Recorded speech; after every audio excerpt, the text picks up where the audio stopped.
Depression is a disorder that afflicts over 10% of the world's population, but we as a society know little about it.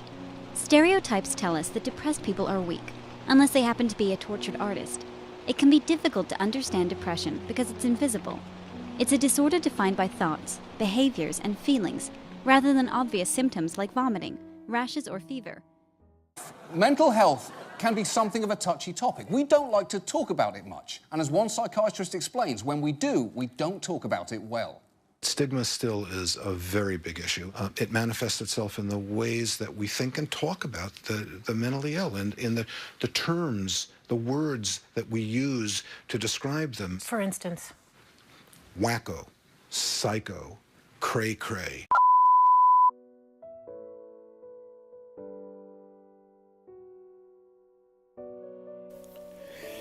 In Russian culture, there is no such thing as depression. There are people struggling, but it's all behind closed doors.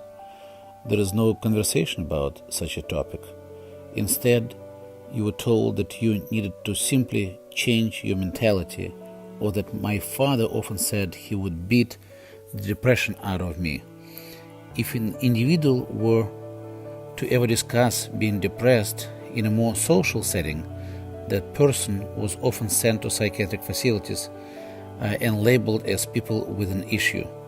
Ultimately, in Russia, you were not depressed because there was not such a thing.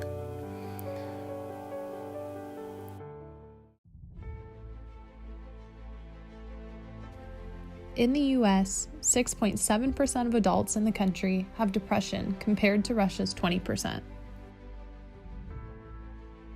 A deep cultural embrace of the biomedical model has led to high degrees of medicalization and reduced stigma for depression in the United States. The negative attitude of labeling a depressed individual as crazy or weak in the Russian culture leads to the intense stigma against seeking help.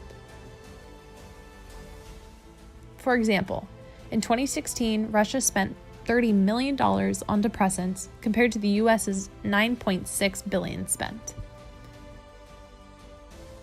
The US is a leading example in the prevention of suicide in its depressed citizens. Moving forward, in Russia, the hybridization perspective of incorporating US attitudes towards depression would be incredibly beneficial to its nation. Cultural competence will be essential in reducing stigma and increasing medicalization in a way that connects to the Russian culture.